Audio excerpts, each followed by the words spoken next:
Gracias por escuchar Piedras Vivas Podcast. Un espacio de encuentros, Puentes. y diálogo. Un lugar donde el protagonista eres tú. Tus sueños, ilusiones, miedos y anhelos más profundos son también los nuestros. Porque la iglesia no son sus edificios, programas o estructuras. La iglesia está viva, la iglesia sigue caminando. La iglesia eres tú.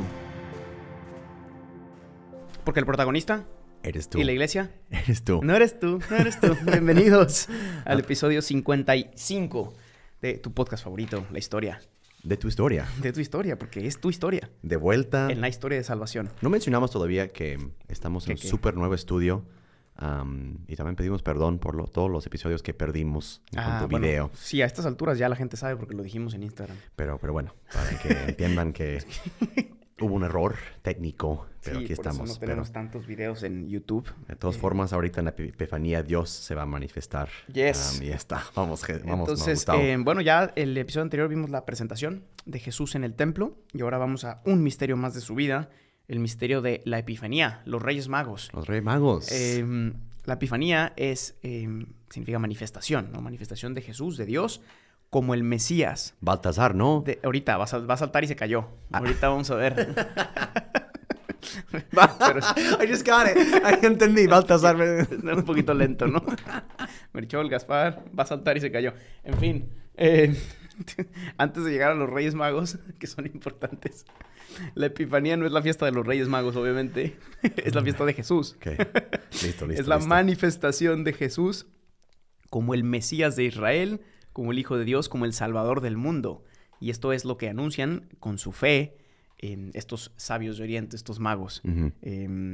Este pequeño niño, que ya vimos, ya contemplamos en su nacimiento pobre, humilde, sencillo, en Belén, sometido a la ley, como lo contemplamos ya también en el templo, este niño está también por encima de la ley misma, ¿no? Y ahora vamos a contemplar el misterio de estos personajes famosos de Oriente, de estos magos que vienen a adorar a este niño. ¿Quiénes son estos misteriosos magos o sabios de Oriente, ¿no? ¿Por qué son tan importantes, tanto como para aparecer en los evangelios? Los evangelios breves, y el hecho de que los hayan metido ahí en esta historia, pues tiene algo que enseñarnos, ¿no? Nos encontramos ya desde los inicios de los evangelios con uno de los dilemas más fuertes, yo creo, de la Biblia, que es ese famoso versículo de Juan 1:11, ¿no? Que Jesús vino a los suyos y los suyos no lo recibieron, Ujú. ¿no? Sin embargo, estos hombres de Oriente que ni siquiera pertenecían al pueblo de Israel, vamos a ver eso, es importante, son los primeros en reconocer, adorar y cambiar su vida delante del misterio de este pequeño niño de Belén, ¿no? Este pasaje que acabas de citar, tenían más derecho, tenían más indicios, más cosas para creer en Cristo, los judíos, ¿no? Toda la historia de salvación. Y estos llegan casi de rebote siguiendo una estrella. Además. Entonces Dios también a veces guía a la gente hacia sí mismo por cosas que pensamos que, esto no cabe dentro de la religión. Pero pues Dios usa muchas formas, muchas cosas para atraer a la gente a sí mismo, lo cual veremos más adelante. Pero... Sí, supera la misma religión, ¿no? Exacto. Que no la anula como Ujú. siempre esta doble, ¿no? Sí. En realidad. Y bueno, vamos al pasaje. Vamos a leer Mateo capítulo 2, versículos del 1 al 12. Nacido Jesús en Belén de Judea, en tiempo del rey Herodes, unos magos que venían del oriente se presentaron en Jerusalén diciendo: ¿Dónde está el rey de los judíos que ha nacido? Pues vimos su estrella en el oriente y hemos venido a adorarle. Al oírlo, el rey Herodes se sobresaltó y con él toda Jerusalén. Convocó a todos los sumos sacerdotes y escribas del pueblo, y por ellos se estuvo informando del lugar donde había de nacer el Cristo. Ellos le dijeron: en Belén de Judea, porque así está escrito por medio del profeta: y tú, Belén, tierra de Judá, no eres la menor entre los principales clanes de Judá, porque de ti saldrá un caudillo que apacentará a mi pueblo Israel. Entonces Herodes llamó aparte a los magos, y por sus datos precisó el tiempo de la aparición de la estrella. Después, enviándolos a Belén, les dijo: id e indagad cuidadosamente sobre ese niño, y cuando lo encontréis, comunicádmelo, para ir también yo a adorarle. Ellos, después de oír al rey, se pusieron en camino, y he aquí que la estrella que habían visto en el oriente iba delante de ellos, hasta que llegó y se detuvo encima del lugar donde estaba el niño. Al ver la estrella se llenaron de inmensa alegría, entraron en la casa, vieron al niño con María su madre, y postrándose le adoraron. Abrieron luego sus cofres y le ofrecieron dones de oro, incienso y mirra. Y avisados en sueños que no volvieran donde Herodes, se retiraron a su país por otro camino. And this is the word of the Lord. Amen, my brother. Estos reyes magos. ¿Quiénes son estos? Vamos a ver. Vamos a ver quiénes son. Aquí hay, Dale. Hay varios personajes interesantes. Nos vamos a centrar. Siempre tenemos nuestros 3 puntos. Ya conocen nuestra estructura a estas alturas del partido. Y bueno, estos 3 puntos van a ser... Vamos a contemplar a Herodes, una figura muy interesante. Después, en un segundo momento, a los magos. Y tercer punto van a ser los dones que ofrecen los magos, ¿no? Exacto.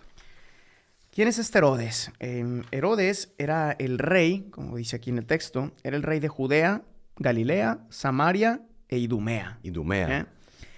Un personaje particular por su combinación romano-judía, ¿no? Es decir, era de alguna manera parte de la legislación romana en cuanto a territorios y tal, pero aparentemente también era judío, ¿no? Creyente. Ahorita vamos a ver qué significa ese ser creyente, ¿no? También en ese momento histórico, en ese momento cultural. Pero bueno, es una combinación particular, porque recordamos que los judíos no es que quisieran particularmente a los romanos. No. Les estaban quitando su territorio, se sentían invadidos por ellos, no les daban muchas libertades. Sin embargo, aquí tenemos que el rey, tanto de los judíos como del territorio romano, pues es este personaje, Herodes. Sí, históricamente él hacía tipo un enlace entre el gobierno romano y el gobierno judío, porque podemos también pensar en Mateo, cómo veían a los recaudadores de impuestos. Era uno que había, por así decir, traicionado su pueblo, ayudando, colaborando un poco con los romanos. Entonces, pero de todas formas beneficiaba mucho de este pacto con un pueblo opresor. No muy bien visto. No muy bien visto, eso. Sí. Pero sí lo veía bien. ¿no? Y luego es evidente también en el mismo texto de la Biblia su deseo de poder y su ambición y sobre todo yo diría también que esto es clave, su inseguridad personal, ¿no? Porque detrás de esa famosa matanza de los inocentes, que no vamos a meditar en este camino, pero sería muy interesante, pues se encuentra evidentemente una profunda inseguridad en sí mismo, ¿no? Todo este deseo de buscar a este niño, que es lo que lo lleva a esta relación con los magos que acabamos de leer, es porque se siente profundamente amenazado, ¿no? Porque le vayan a quitar el poder. Quiere saber quién es este rey que amenaza con quitarle todo su control, ¿no? Encontramos así en Herodes, entonces, un hombre profundamente dividido entre la religión y el mundo, lo mundano, ¿no? Entre el espíritu y la carne. Nuevamente esa división en la persona. Herodes representa quizás a todos esos hombres que quieren vivir como religiosos sin Dios, ¿no? Con esquemas y con estructuras y con cosas que organicen nuestra vida humana, pero sin un Dios que quiere interferir con mi conciencia. Ya. ¿No? Como herramienta de manipulación. Sí, representa a todos esos que hemos visto en la historia, ¿no? Siempre es muy común la crítica de y muy válida hasta cierto punto, de cómo la religión ha causado guerras, división, muertes. Sí. Y aquí está, creo, encarnado el personaje, por así decir, que manifiesta todo esto, ¿no? Representa a los que escogen la religión como un medio humano de control y de poder, efectivamente, ¿no? Como una estrategia más en la ambición de controlar y manipular gente. Y que él es el primero en beneficiar de ese sistema, por así decir, que él ya está en su palacio, está rodeado por los otros sacerdotes o figuras religiosas, políticas que apoyan también a su sistema. Y dices, pues, son los que están arriba, por así decir, que reciben los beneficios de un sistema que hace más pesado luego la vida de la gente, digo, normal, que quieren acercarse a Dios. Y como Cristo dice, pues ustedes cierran la puerta realmente de acceso a mi Padre y a mí, ¿no? Totalmente. Y va a ser, por eso Cristo va a ser tan contrastante con la religión de la época. Va a purificar esa misma religión judía. Y va a dar una lección de vida ya desde el inicio. La dio en su nacimiento, con su pobreza y con humildad.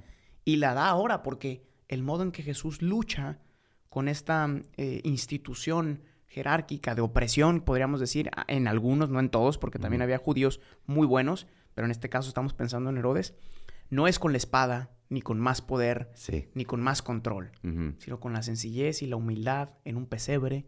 Sí, el contraste niño, ¿no? entre el palacio y el pesebre es tremendo. Y algo que he estado pensando, reflexionando mucho en estos días es, a veces en este podcast somos muy revolucionarios y en el siguiente episodio vamos a reflexionar mucho sobre el niño Jesús perdido en el templo, ¿no? Que es un acto también casi de desobediencia hacia sus padres, ¿no? Pero Cristo, no quisiéramos dar tampoco una idea de que hay que tumbar toda la religión, sino que Cristo es este hombre ideal, esta persona mente Dios, pues que ideal más alto podemos tener, de alguien que renueva las estructuras desde dentro, ¿no? Sí. Y no depende, como tú has dicho, depende de ellos para manipularlas o para usar la gente. Porque luego vemos también nuestras vidas, estructuras que hemos puesto, hábitos, pues requieren renovación, ¿no? Y las mismas estructuras mentales, pienso en Jonás, que tuvo que ir por toda una metanoia. Metanoia es un término griego de conversión, ¿no? Y la conversión en las estructuras pasan primero por las personas, ¿no? Y Jesús es el mismo y el primero en asumir este cargo, ¿no? De renovar la tiranía que existía en esos tiempos. Sí, totalmente. A mí nunca me ha gustado la visión de Cristo revolucionario que se presenta mucho, tampoco. ¿no? Para mí. O sea, la diferencia esencial entre un revolucionario y un reformador es que el reformador lo hace desde dentro y el revolucionario lo hace desde fuera. El revolucionario quiere destruir la estructura para en última instancia armar su propia estructura. El reformador desde la estructura, porque se sabe parte de la estructura, la renueva desde dentro con su vida, ¿no? Pues Cristo en todo caso es el gran reformador, ¿no? Pero no es un revolucionario, no lucha para derribar las estructuras, sino que las renueva desde dentro, ¿no? Y a diferencia, estamos ahora contemplando a Herodes. Herodes es el típico que escoge una religión sin Dios. Y eso significa que termina escogiéndose a sí mismo como su propio Dios. Sí. ¿No? Como su propio juez, como su propio bien. Y este es el peligro que se esconde, ¿no? Y en cambio los magos, o sea, vienen, porque es chistoso, porque cuando vas a Tierra Santa, a Jerusalén, a Belén, 15, 20 minutos en coche, o sea, no es tan lejos Belén de Jerusalén, ¿no? Y mientras esos vienen de Oriente, o sea, puede ser que hayan venido desde Irán, desde inclusive dicen algunos de India, ¿no? Que pueden ser un camino muy largo de meses para llegar a ver a Jesús siguiendo esa estrella, ¿no? Porque ellos todos los días levantarse y seguir con los cálculos de las estrellas y tal, pero un continuo, como tú has dicho, un continuo éxodo de sí mismo para ir a esta tierra prometida que es de Jesús mismo. Porque seguramente no sabía ni siquiera quién era Jesús, no tenían estructuras mentales para decir que Dios se encarnó, pero los signos de los tiempos algo indicaban que algo grande estaba pasando y tenían que ir a visitarlo. Sí, y eso es clave porque pienso o sea, a mí me recuerdan mucho a Abraham. Estos sabios de Oriente a los que vamos a pasar ahora, pues muy seguramente, como tú dices, había sido un viaje muy largo seguramente. Y yo no sé si para este viaje incluso hayan tenido que vender todo lo que tenían. No sé, los viajes antes duraban mucho y costaban mucho, ¿no? Y eran Entonces, muy inseguros. Eran muy inseguros. Quizá vendieron todo solo para esto, Yes. ¿no? Mientras que Herodes, estando a 15, 20 minutos, estando al lado, incluso sintiéndose amenazado por la presencia, no fue capaz de meterse en camino. Estando cerca, no quiso salir de su comodidad. Se quedó en la comodidad de su palacio. Y lo que me encanta de este episodio también es que Herodes manda a otros a investigar sobre Cristo, ¿no? ¿Cuántas veces mandamos como a otros a investigar sobre Dios y platícame sobre tu Diosito? Cuando para encontrar a Dios tienes tú que caminar tú hacia un encuentro personal con Él. Pero bueno, pasamos a los magos. Sabemos poco, o sea, el Evangelio es muy parco en ese sentido de que quiénes eran sus nombres, a veces podemos basaltar y se cayó y tales cosas. Yo no sé de dónde vengan la tradición de los nombres. Los nombres, yo no sé muy bien, pero sé que en Colón, en Alemania, Colonia, hay los cuerpos de los 3 reyes magos. Y los alemanes han puesto Baltasar y esos nombres. ¿No? ¿Fueron ellos? Fueron ellos, ¿no? Pues no sé por qué acabaron en Alemania, pero dicen que hay 3 reyes magos y están los cuerpos desde los años 500. Fíjate tú. Mira, yo no sé. Yo creo que lo más seguro es que no eran reyes como los consideramos ni siquiera en aquella época, porque no hubieran dejado su trono o lo que sea.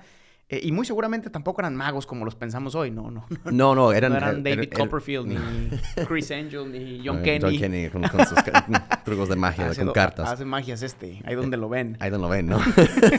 No, el punto era que el término también en el texto evangélico refiere a un hombre sabio, alguien que, un astrónomo, un astrólogo, alguien que conocía muy bien los movimientos de los cielos, ¿no? Alguien que venía de Persia. Pero lo más importante, lo que marca una distinción muy fuerte en los personajes que se nos presenta el Evangelio hoy, es que no eran judíos, ¿no? No eran parte de la muchedumbre que debería haber recibido en primera instancia el anuncio del Mesías. O sea, Jesús y María, obviamente, por ser los papás de este pobre niño, obviamente ellos fueron los primeros, pero luego los primeros que llegan después no eran judíos, ¿no? Y eso es un gran misterio para mí de la Epifanía, ¿no? Y también en mi vida, a veces uno piensa como conoces gente que va conociendo a Dios y dices, ¿por qué esta persona tuvo esa experiencia de Dios, no? Y yo no, esa gran universalidad de este mensaje de salvación. Y no vino, o sea, dijo en algunos textos del Evangelio que sí, Cristo vino a anunciar a los judíos, pero no solo, ¿no? Y vamos a ver cómo causa cuando en el cuarto capítulo de San Juan va a Samaria, ¿no? Pues ¿por qué vamos a estos samaritanos? Son los enemigos. Y eso es una región, es como ir de Chihuahua a Coahuila, ¿cómo que está al lado de Chihuahua? No. No conozco la geografía mexicana. Pero el punto es que es un estado a otro, pues, de Judea a Samaria, es muy cercano. Y no se llevaban.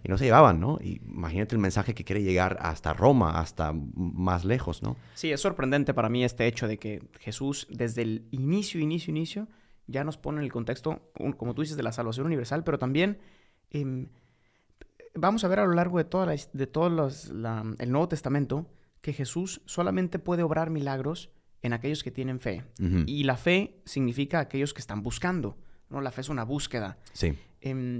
Y muchas veces pareciera, otra vez, no quiero contraponer religión con experiencia porque no es el punto, uh-huh. pero muchas veces me encuentro con que hay mucha más honestidad de búsqueda en gente a veces que está fuera de la religión católica, y a veces me da pesar porque yo creyendo que la religión católica es la verdadera, si no sería cura, creyendo que es la verdadera, porque yo he hecho un camino de búsqueda personal, a veces me da un poco de pena que gente dentro de la misma Iglesia Católica no haya hecho un camino de búsqueda auténtico, y a veces veo gente fuera que lo está haciendo, ¿no? Uh-huh. Y me sorprende cómo Dios no se limita al camino ordinario que Él escogió, sino uh-huh. que a veces usa caminos extraordinarios, como la estrella y como los magos, ¿no? Entonces veo tanta gente y lo agradezco, tantos jóvenes, tantas personas auténticas que están buscando con sinceridad a Dios, aunque estén en otros caminos, ¿no? Aunque estén incluso en otra religión.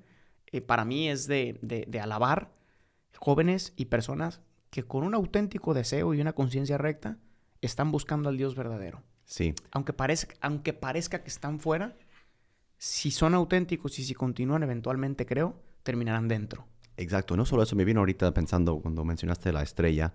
También cada uno de nosotros estamos llamados a ser, en cierto sentido, estrella, no un superstar, pero estrella que, como dice el texto, están siguiendo esa estrella y la estrella llega hasta donde está el niño nacido y se detuvo encima del lugar donde estaba el niño, ¿no? Cada estrella que estamos llamados en ese sentido a evangelizar la gente, y evangelizar ser no proselitismo de que está el mensaje y lo tienes que creer, sino que nos detenemos sobre el pesebre donde está el niño Jesús. Y ya acabaste tu chamba. Y ya acabaste tu chamba, ya está. A partir de ahí es Jesús. Y la gente tiene que ahora que encontrarse con Jesús. Pero bueno, sí, vamos a los dones. Los dones, sí. Sí, terminamos entonces los magos. Los dones, es curioso, al final menciona el texto y que también se lo pudieron haber ahorrado, ¿no? Pero por algo está ahí y me parece importante, ¿no? Vemos que los magos llevan regalos. Quizás de aquí de donde viene la tradición, ¿no? Y por eso muchos niños hoy aprovechan para dejar el zapatito, ¿no? Y esperar el PlayStation y el Xbox, ¿no? A Jesús no le llevaron un Xbox. Pobre. No, pero, algo mejor, creo. Pero le llevaron oro, incienso y mirra. ¿no? No le fue tan mal en estos reyes. Bueno, yo no sé para qué los usaba él. A lo mejor él hubiera preferido un peluche, Imagino, un pobre. carrito de Hot Wheels. Yo siempre pedí un pony y nunca me llegó. ¿No? Pero un pony No real. era de eso, sí, real. Oh, my gosh. Ay, hazme el favor. El punto es que oro, incienso y mirra, aquí también nada es casualidad en las escrituras, ¿no? Ya para cerrar también cada uno de ellos representa una cosa muy especial de Dios, ¿no? El oro nos habla de la humanidad de Cristo, el incienso nos habla de la divinidad en Cristo y la mirra representa a Jesús como sanador, ¿no? Es interesante porque estas tres resumen la cristología y la soteriología, palabras muy rimbombantes, pero en otras palabras, en los tres regalos descubrimos la identidad y la misión de Cristo. Sí. Identidad, verdadero hombre y verdadero Dios. Misión, Salvador, Redentor. Exacto. ¿No? Entonces, nada, oro, porque los sabios de Oriente reconocían en Jesús a un verdadero hombre, ¿no? Se le lleva oro a alguien que es rey, ¿no? Pero rey de ese mundo, ¿no? De este reino. Entonces, el oro es un símbolo que grita a la carne, la humanidad, de ese Dios que era verdadero Mesías, verdadero Rey, de un pueblo verdadero y encarnado, ¿no? Y en cambio el incienso quiere también reconocer la otra parte de Cristo que se combina, por así decir, en única persona, que es su divinidad, que podría haber sido muy difícil reconocer en un pequeño niño. De hecho, muchas cosas, disputas y problemas, cuestiones teológicas nacen a raíz de pues, cómo podemos afirmar que hay un Dios también en esa persona, una parte divina. Y esta parte, obviamente, del incienso siempre lo usamos en momentos religiosos, en celebraciones litúrgicas, justo como símbolo de algo que quemas y que se eleva hacia los cielos y que tiene muchos elementos de sacrificio, de un buen olor, un aroma que llena, por eso como la presencia de Dios, que llena un espacio sagrado. Y por eso el incienso es tan importante. Y la mirra, por último, que nos recuerda esa característica medicinal. La mirra se usaba para cuestiones de medicina, ¿no? Y es un símbolo muy potente de la misión de Cristo. Mientras que los otros fueron la identidad, nos recuerda la misión de sanador, de redentor, y sobre todo que restaura. Esa mirra nos recuerda la restauración de esa herida inicial causada por Adán, ¿no? Cristo, que es el nuevo Adán, redime, sana y restaura nuestro corazón para la nueva vida en Él, ¿no? Yes. Concluimos entonces este pasaje que ya nos introduce, ahora sí, en el drama de la fe y la salvación, ¿no? Cristo vino a los suyos, como dijimos al inicio, y los suyos no lo recibieron, ¿no? Contemplamos esa actitud de Herodes en contraste con la de los magos, cómo Herodes vivía cómodo y había renunciado a la búsqueda, mientras que los magos, dejando lo que tenían seguro, caminaron en busca de la promesa. La fe es un constante caminar, una búsqueda que nos lleva a salir de nosotros mismos y a mirar al otro. En las siguientes meditaciones vamos a seguir reconociendo aspectos de la vida de Cristo escondidos a los sabios y entendidos y revelados a los pequeños y sencillos. Como dice Mateo 11, Hallelujah, my brother, Lord Jesus. Hallelujah. Let us pray, Lead my us in brother. prayer. Lead us. Lead us in the word. I feel the Spirit moving. Open the windows. Pray to the Lord. Shout amen. Jesús, yo quiero acoger el misterio de tu divinidad y de tu humanidad. Yo quiero recibirte en mi corazón, quiero que hagas tu morada en él. Te acepto y te proclamo como mi Dios y mi Señor. Aleja de mí todo cuanto me incapacite para reconocerte. No dejes que me arrutine en los ritos y las prácticas, olvidando mi relación personal contigo. Ponme siempre en camino de búsqueda como esos sabios de Oriente que dejando sus comodidades salieron a buscarte. Que viva siempre buscándote para que pueda morir encontrándote. Amén. Amen. Amen, my brothers and sisters. Muchas gracias, gente. Bonito día. A la siguiente. A la siguiente. Chao. Gracias por escuchar este episodio. Piedras Vivas es una comunidad de personas que ha descubierto su identidad de hijos y que responde con libertad y frescura a la misión que Jesús confió a su iglesia. La iglesia no son sus edificios. La iglesia eres tú. Para más experiencias y contenido, síguenos en nuestras redes sociales y en la página oficial de Piedras Vivas.